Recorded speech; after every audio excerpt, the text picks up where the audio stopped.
আসসালামু আলাইকুম রহমতুল্লাহি ওয়াবারাকাতু। আলহামদুলিল্লাহ ওয়াসসালাতু ওয়াসসালামু আলা রাসূলিল্লাহ ওয়া আলা আলিহি ওয়া সাহবিহি ওয়া মান ওয়ালা, আম্মা বা'দ।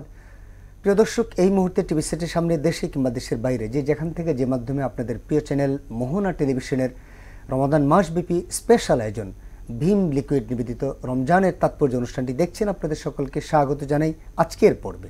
প্রিয় দর্শক, পুরো অনুষ্ঠান জুড়ে আমি আছি ডক্টর কুতুবউদ্দিন বখতিয়ার, আর আমার সাথে আছেন দেশ বরণ ইসলামী স্কলারগণ। আজকে আমাদের আলোচনার বিষয় হলো লাইলাতুল কদর অনুসন্ধান। আমরা লাইলাতুল কদর কিভাবে অনুসন্ধান করব, কেন করব, এই বিষয়ে নিয়ে আলোচনা করার জন্য আমরা স্টুডিওতে আমন্ত্রণ জানিয়েছি ঐতিহ্যবাহী ঢাকা বিশ্ববিদ্যালয় আরবি বিভাগের সম্মানিত প্রফেসর ডক্টর এটিএম ফখরুদ্দিন। আসসালামু আলাইকুম ওয়া রাহমাতুল্লাহ। ওয়ালাইকুম আসসালাম ওয়া রাহমাতুল্লাহ। শেখ কেমন আছেন? আলহামদুলিল্লাহ, আল্লাহ ভালো রেখেছেন। আপনি কেমন আছেন? আলহামদুলিল্লাহ আলা কুল্লি হাল। প্রিয় দর্শক, চলুন আমরা লাইলাতুল কদর খুঁজতে চাই, নিজের ভাগ্যকে পরিবর্তন করতে চাই, নিজেকে পরিবর্তন করতে চাই, আল্লাহ সুবহানাহু ওয়া তাআলার নিকটবর্তী হতে চাই। আমরা এক এক করে জানবো আজকে আমাদের মেহমানের কাছ থেকে। শেখ, আপনার কাছে আমরা প্রথমে জানতে চাই লাইলাতুল কদর মানে রাতের কদর, রাতের মর্যাদা শব্দটা একটু শাব্দিক বিশ্লেষণ আমাদেরকে করবেন কি? লাইলাতুল কদর এত মর্যাদাবান কেন? বিসমিল্লাহির রহমানির রহিম।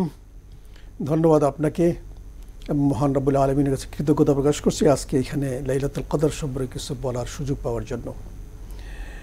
লাইলাতুল কদর মানে বস্তুত মহিমান্বিত, সম্মানিত। যে রাত্রটি সবচেয়ে সম্মানিত বলে আল্লাহ তাআলা পবিত্র কোরআনে মজিদে ঘোষণা করেছেন, সেই রাত্রি সম্পর্কে আমাদের আজকের আলোচনা। এবং আল্লাহ নিজে এটাকে ঘোষণা করেছেন লাইলাতুল কদর হিসাবে, অর্থাৎ মহিমান্বিত রাত হিসাবে। মাশাআল্লাহ মাশাআল্লাহ। লাইলাতুল কদর মানে হলো আমরা যে কোনো একটা জিনিসের বিষয়ে বলি যে এটার কদর আছে, কিন্তু এটার কিন্তু কি আছে, বাংলায় ইউজ করি। হ্যাঁ, বাংলা ইউজ করি যে এই লোকটার কিন্তু কদর আছে, এই বিষয়টার কিন্তু কদর আছে, কিন্তু আমরা বলে থাকি। কিন্তু সুন্দর আপনি বলেছেন। তাহলে এই কদর অনুসন্ধান কিভাবে করব? আমরা আপনার সাথে দীর্ঘ সময় এই বিষয় নিয়ে আলোচনা করতে চাই যে কদর অনুসন্ধানটা কিভাবে করার জন্য আল্লাহ সুবহানাহু ওয়া তাআলা বলেছেন এবং নবী মুহাম্মদ রাসূলুল্লাহ সাল্লাল্লাহু আলাইহি ওয়াসাল্লাম বলেছেন, যদি একটু বলতেন। জি, লাইলাতুল কদর অনুসন্ধান সম্পর্কে সর্বশ্রেষ্ঠ হাদিস গ্রন্থ বুখারী শরীফে অলরেডি তার একটা অধ্যায় রয়েছে, একটি বাব রয়েছে, বাবু ইলতিমাসিল কদর। ইলতিমাস মানে হল তালাশ করা, কদর তালাশ করার। এই তালাশ করার দ্বারাই বোঝা যায় এই রাত্রটি ফিক্সড নয়, নির্ধারিত নয়। ইবনে আব্বাস থেকে একটি হাদিসে আছে, আবু সাঈদ খুদরি ওই হাদিসটি বর্ণনা করেছেন যে রাসূল সাল্লাল্লাহু আলাইহি ওয়াসাল্লাম একদিন বলেছেন যে লাইলাতুল কদর সম্পর্কে আমাকে জানানো হয়েছিল, কিন্তু পরে সেটাকে আমাকে ভুলিয়ে নেওয়া হয়েছে। সুতরাং তোমরা এখন লাইলাতুল কদরকে তালাশ করো রমাদানের শেষ দশকের বেজোর রাত্রিগুলোতে। বুখারী শরীফের 2014 থেকে 24 নম্বর পর্যন্ত এই হাদিসগুলো এই শবে কদর অনুসন্ধান সম্পর্কিত। আয়েশা রাদিয়াল্লাহু তাআলা থেকে একটি হাদিস, তাহাররাউ লাইলাতুল কদরে ফিল আশরিল আওয়াখির মিন রমাদান। একই ধরনের আরও বেশ কয়েকটি হাদিস রয়েছে এবং প্রায় সবকটি হাদিসেই রমাদানের শেষ দশকের বেজোর রাত্রিগুলোতে কদর তালাশ করার কথা বলা হয়েছে। অবশ্য কোনো একটি হাদিসে শেষ 7টি রাত্রি তালাশ করার কথা বলা হয়েছে, কিন্তু অধিকাংশ হাদিসই শেষ দশকের বেজোর রাত্রিগুলোতে কদর তালাশ করতে বলা হয়েছে। এতে এটা সুনিশ্চিত যে কদরের রাত্রিটি নির্ধারিত নেই, এবং এটাও নির্ধারিত যে রমাদানের শেষ দশকের বেজোর রাত্রিগুলোতে। হ্যাঁ, কোনো বর্ণনায় পুরো রমাদানের কথা বলা আছে, কিন্তু অধিকাংশ হাদিস যেহেতু শেষ দশকের অথেন্টিক হাদিস, বিশেষত অথেন্টিক হাদিসগুলো শেষ দশকের বেজোর রাত্রিগুলোর কথা বলা আছে, কাজেই এটা শেষ দশকের বেজোর রাত্রিতেই হওয়ার সম্ভাবনা সবচেয়ে বেশি। আপনি বলেন যে আমাদের শেষ বেজোর রাত্রিতে, তো আমাদের জন্য বেজোর, মিডল ইস্টের তাদের জন্য হলো জোর, তারা কোনটা খুঁজবে আর আমরা কোনটা খুঁজব? দেখুন, আল্লাহ তাআলা পৃথিবীকে এমনভাবে সৃষ্টি করেছেন, কোথাও রাত্রি কোথাও দিন, কিন্তু আল্লাহ তাআলার রহমত, করম, তার সীমাবদ্ধতা, কোনো সীমাবদ্ধতা নেই। সুতরাং আল্লাহ তাআলা যদি আমি যখন যে অবস্থানে থাকবো সেখানে রাত্রিটা যদি এক সময় হয় এবং এই রাত্রিটা যে অন্য সময় হয়, তাহলে এই 24 ঘন্টাই আল্লাহ তাআলা কাছে আমরা চাইতে পারবো না, এমন কোনো কথা নেই। আল্লাহ সর্বত্র সর্বাবস্থায় সবকিছু সম্পর্কে জ্ঞাত এবং উনি সর্বাবস্থায় সব কিছু শুনতে পারেন, জানতে পারেন। এই জন্য স্থান, কাল, পাত্র এগুলো কোনো বিভাজন আল্লাহর কাছে নেই। আচ্ছা, কারণ যে যেখানে অবস্থান করুক তার জন্য সেই রাত্রিটি কদরের রাত্রি যদি উনি পান, সেই দিবসটাই তো কদরের দিবস। মাশাআল্লাহ, সেই দিবসগুলোই হলো কদর দিবস, যেটা জোর হোক আর বেজোর হোক না। আপনি সুন্দর করে বলছেন। তাহলে আমরা অনুসন্ধান করার প্রক্রিয়াটা কি, কিভাবে আমরা অনুসন্ধান করবো লাইলাতুল কদর, এই মহিমান্বিত রাত্রিকে? এই বিষয়ে বুখারী শরীফের 2024 নম্বর একটি হাদিস আবু সাঈদ রাদিয়াল্লাহু তাআলা বর্ণনা করেন যে রাসূল সাল্লাল্লাহু আলাইহি সাল্লাম রমজানের মধ্য দশকে উনি ইতিকাফ করেন আমাদের সহ। যখন 20 তারিখ শেষ হলো তখন তিনি আমাদেরকে বললেন যে আমাকে শবে কদর দেখানো হয়েছে এবং সেটা রমজানের শেষ দশকের বেজোর রাত্রিগুলোতে, সুতরাং তোমরা যারা চলে যাচ্ছ এখানে অবস্থান করো। এবং আমি এও দেখেছি যে আমি কাদামাটির মধ্যে সিজদা করেছি। আবু সাঈদ রাদিয়াল্লাহু তাআলা বলেন যে সেই রাত্রে অনেক বৃষ্টি হলো এবং আমরা সেখানে রাসূল সাল্লাল্লাহু আলাইহি ওয়াসাল্লাম অবস্থান করলাম। ফজরের সময় যখন রাসূল আমাদের দিকে মুখ ফিরে বসলেন তখন আমি তার চেহারার মধ্যে কাদামাটি দেখতে পেয়েছি। আমরা তো কাদামাটি দূরে তো গায়ে বৃষ্টির ফোঁটা বললেই আমরা যেন নামাজ ছেড়ে পালাতে চাই। রাসূল স্বয়ং সাল্লাল্লাহু আলাইহি সাল্লাম কাদামাটিতে সিজদা করেছেন, রাত তো কাটিয়েছে, সিজদাও করেছেন। আমরা আসতে চাই আপনার কাছে লাইলাতুল কদর অনুসন্ধান নিয়ে ছোট্ট একটা বিরতির পর। প্রিয় দর্শক, আপনারা দেখছেন ভীম লিকুইড নিবেদিত রমজানের তাৎপর্য অনুষ্ঠান। ছোট্ট একটি বিরতিতে যাচ্ছি। বিরতির পর জানাতে চাই লাইলাতুল কদর খোঁজার প্রক্রিয়াটা কি, কিভাবে আমরা অনুসন্ধান করব এই মহিমান্বিত রাতকে। থাকুন আমাদের সাথেই, থাকুন মোহনা টেলিভিশনের সাথেই। আসসালামু আলাইকুম রহমতুল্লাহি ওয়া বারাকাতুহু। প্রিয় দর্শক, বিরতির পর আপনাদেরকে আবারও স্বাগত জানাই ভীম লিকুইড নিবেদিত রমজানের তাৎপর্য অনুষ্ঠানে। আমরা আলোচনা করছিলাম লাইলাতুল কদর মহিমান্বিত রাত কিভাবে খুঁজবো, আমরা কিভাবে তালাশ করব, কিভাবে পাবো আমাদের সেই রবকে, কিভাবে আমরা সান্নিধ্য হব রবের মহিমায়, রবের অনুকম্পায়। প্রিয় দর্শক, আমাদের সাথে আছেন এই বিষয়ে আলোচনা করার জন্য professor doctor ATM Fakhruddin sir, Dhaka বিশ্ববিদ্যালয়ের আরবি বিভাগের সম্মানিত প্রফেসর। ওস্তাদ, এবার আপনার কাছে আমরা যে বিষয়টা জানতে চাচ্ছি, আমরা তো বললাম যে দিন বেজর হোক আর জোর হোক, আমরা প্রতিদিন আমরা খুঁজতে থাকবো, আল্লাহর ক্ষমতার সীমাবদ্ধতা আমরা তৈরি করে দিব না। তাহলে এবার আমরা জানতে চাচ্ছি যে যারা ইতিকাফ করছে না তারা কীভাবে রাতকে খুঁজবে, সেটা পুরুষ হোক আর মহিলা হোক। ধন্যবাদ। এই সম্পর্কেও হাদিসটি খুব চমৎকার। আয়েশা রাদিয়াল্লাহু তাআলা বর্ণিত, রাসূল সাল্লাল্লাহু আলাইহি সাল্লাম যখন রমাদানের শেষ দশক আসতো তখন তিনি কোমর বেঁধে লাগতেন। কোমর বেঁধে শব্দটা সাদ্দা মেজারাহু, কোমর বেঁধে লাগার অর্থ অত্যন্ত বেশি পরিশ্রম করতেন ইবাদতের ক্ষেত্রে। উনি নিজে সারা রাত জেগে ইবাদত করতেন এবং পরিবারের লোকজনকে জাগিয়ে দিতেন। তাহলে বোঝা যায় আমাদের জন্য রমজান লাইলাতুল কদর তালাশ করা এবং আমল করার যে কাজটি, সেটা হলো রমজানের শেষ দশকে সর্বোত্তম হলো যদি আমরা ইতিকাফ করতে পারি। যদি ইতিকাফ করতে না পারলাম প্রপারলি অফকোর্স প্রপারলি, যদি প্রপারলি সেই ইতিকাফ আমরা করতে নাও পারি ব্যস্ত অন্য কোনো কারণে, তাহলে শেষ 10টা দিনকে আমরা আলাদা করে নেব। যে যেহেতু আল্লাহ কোরআনে এই মাসটিকে 1000 মাস অপেক্ষা উত্তম বলেছেন, তো কতই না সৌভাগ্যবান সেই ব্যক্তি যিনি নাকি লাইলাতুল কদর পাবেন। এত সৌভাগ্যের একটি জিনিসটি পেতে হলে 10টা দিন আমরা স্যাক্রিফাইস করতে পারবো না, নিশ্চয়ই তখন আমরা লাইলাতুল কদর লাভ করব। সেই 10টা রাতের আমি তো মনে করি প্রতিটি রাতেই যদি আমরা জেগে আল্লাহ তাআলা ইবাদত করতে পারি তাহলে নিশ্চয়ই আল্লাহ আমাদের ভাগ্য কদরকে দিয়ে দেবেন।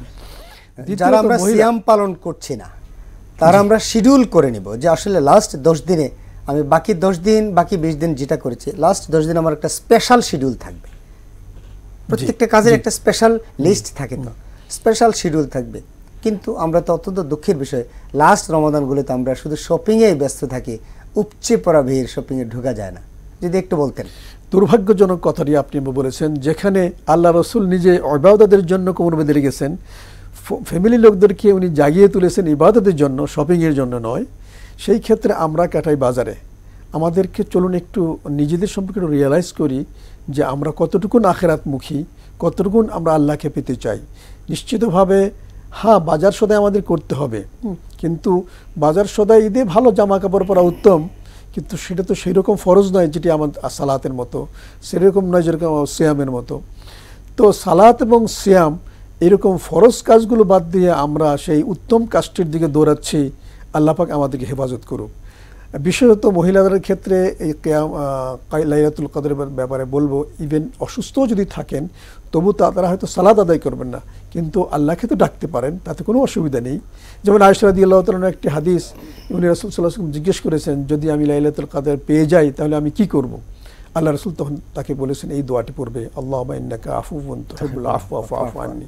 তো এইটা আমাদের সবচেয়ে বড় কাজ, এবং আয়েশা রাদিয়াল্লাহু তাআলা চেয়েছেন।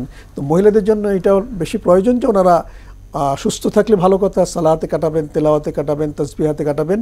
অসুস্থ থাকলে অন্তত এই দোয়াটু বেশি বেশি করে আল্লাহর কাছে এই কদরের মর্যাদা লাভের তৌফিক কামনা করবেন, এবং যত ধরনের অহেতুক কাজ আছে, বহুদা কাজ আছে, সেগুলো থেকে দূরে থাকবেন।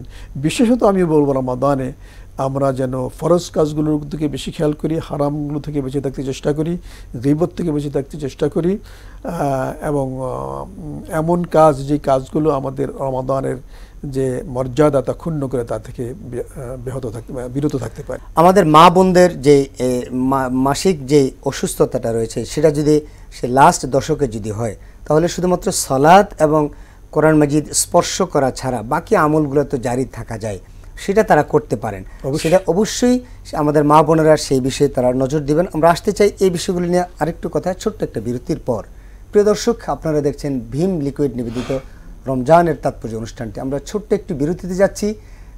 পবিত্র মাহে রমজানের লাইলাতুল কদর রাত্রিতে যদি কোনো মা বোনদের যদি অসুস্থতা হয়, তারা কিভাবে এই রাত্রিটিকে শিডিউল করবেন, কিভাবে প্ল্যান করবেন, এই বিষয়টি নিয়ে আলোচনা করছি। জানতে হলে থাকুন বিরতির পর।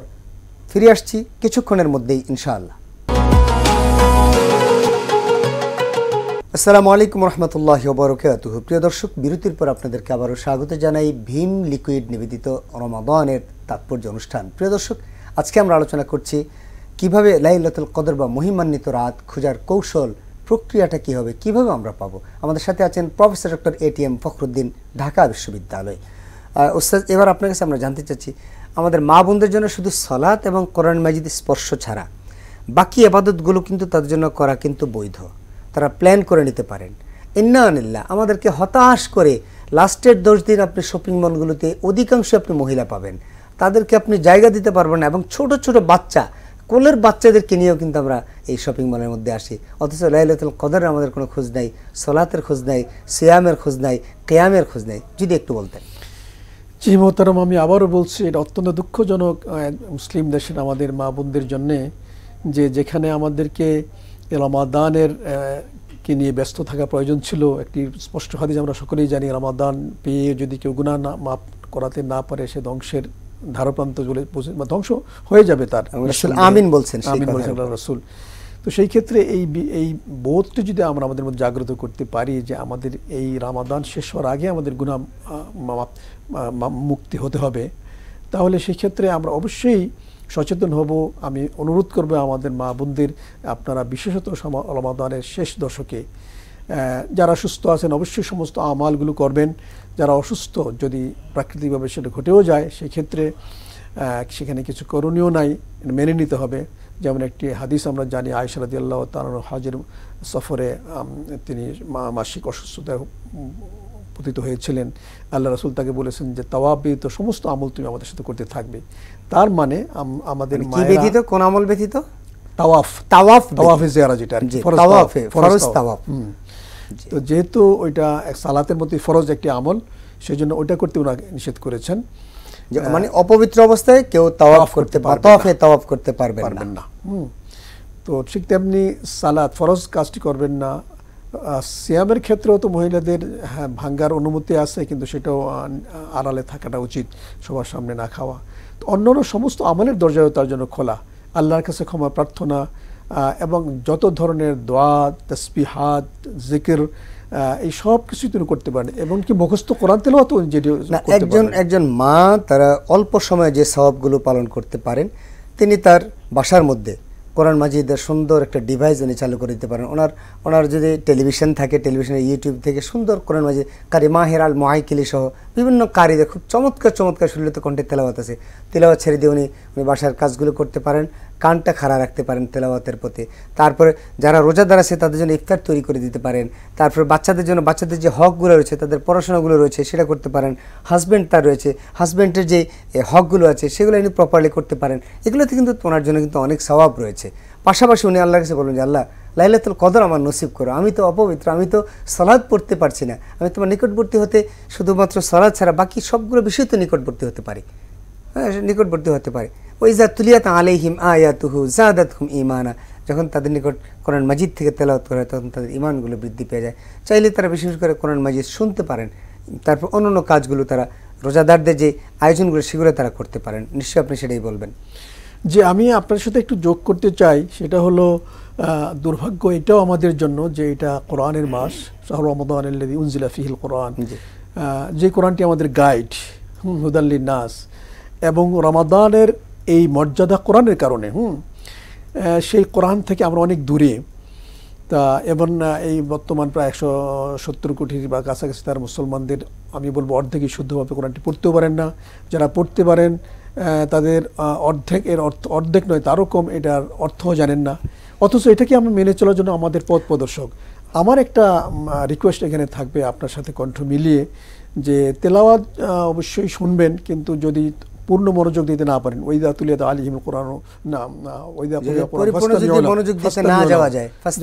চুপ থাকা এবং মনোযোগী হওয়া, এটা যদি করতে না পারেন, তাফসীর অনেকগুলো আছে ডিভাইসের মধ্যে, এই তাফসীরগুলো জেনে বুঝে সেটা আমল করার একটা দৃঢ় প্রতিজ্ঞা যদি উনি গ্রহণ করেন, অনেক ব্যাখ্যা বিশ্লেষণ আজকাল অনলাইনে পাওয়া যায়। তেলাওয়াতগুলো শুনতে গেলে ওনাকে গভীর মনোযোগ সহকারে আয়াতটা শুনতে হবে, অন্য কাজে ব্যস্ত অমনোযোগী হওয়া যাবে না, কোরআন মাজিদের মুখালেফ হবে।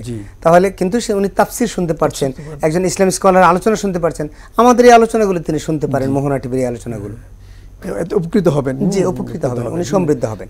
জি, এবং ছেলে মেয়েদেরকেও এদিকে অনুপ্রাণিত করতে পারেন। তাহলে আমরা পারিবারিকভাবে পুরুষরা স্পেশাল একটা শিডিউল করবেন লাস্টের 10 দিনের জন্য। পুরো রমাদানের তো একটা প্ল্যান তো আছেই, লাস্টের 10 দিনের জন্য সিরিয়াও করবেন। যারা সুস্থ আছেন তারা তো করবেনই, যারা অসুস্থ আছেন তারাও করবেন। সন্তানদের জন্য যেন আমরা চেষ্টা করি কিয়ামুল লাইলগুলোতে লাস্টের শেষ দশকে যেন আমরা সন্তানদেরকে নিয়ে মসজিদে চলে যাই। ঢাকা শহরে এখন অনেক মসজিদ আছে যেখানে কিয়ামুল লাইল হয়, নিঃসন্দেহে। জাযাকাল্লাহ শেখ, আপনাকে আমরা খুব চমৎকার করে আপনার কাছ থেকে বেশ কিছু জিনিস জানলাম। আল্লাহ আমাদেরকে তৌফিক দান করুন এবং এই জিনিসগুলো শুনে আমল করার তৌফিক দান করুন। আল্লাহ আপনাকে সুস্থ এবং নেখায়েত দিন। আমিন। আপনাকেও আল্লাহ সুস্থতা দান করুক। আল্লাহ কাছে শুকরিয়া জ্ঞাপন করছি এবং তৌফিক কামনা করছি আল্লাহ যেন রমাদানকে পরিপূর্ণভাবে পালন করার তৌফিক দান করেন। আমিন আমিন। প্রিয় দর্শক, ভীম লিকুইড নিবেদিত রমজানের তাৎপর্য অনুষ্ঠান আজ এই পর্যন্তই। শেষ দশক লাইলাতুল কদর খোঁজার যেই প্রক্রিয়া আমরা বললাম, আসুন আমরা স্পেশাল লিস্ট করে নিব, শিডিউল করে নিব। লাস্ট 10 দিন নো শপিং, লাস্ট 10 দিন নো ওয়ার্ক, লাস্ট 10 দিন আমরা আমাদের অফিসের ডিউটির বাহিরে আমরা অন্য কোথাও আড্ডায়, মজমায় ইত্যাদি ইত্যাদি সময় ব্যয় করব না। আপনার আমার যদি ভাগ্যে একবার যদি লাইলাতুল কদর নসিব হয়ে যায়, তাহলে জাস্ট এনাফ ফর জান্নাহ, জান্নাতের জন্য যথেষ্ট। আসুন না আমরা লাইলাতুল কদর খুঁজি, এই কদরের রাতকে, মহিমান্বিত রাতকে সন্তান সহ পরিবার সহ খুঁজি। যদি আমাদের মা বোনরা যদি অসুস্থ হন, তাহলে তারা শুধু সালাত এবং কোরআন মাজিদ স্পর্শ করা ছাড়া বাকি সকল কাজগুলো তাদের জন্য বৈধ, তারা সেভাবে শিডিউল করে নেবেন। এই হোক আমাদের অঙ্গীকার। আসসালামু আলাইকুম ওয়া রাহমাতুল্লাহি ওয়া বারাকাতুহু।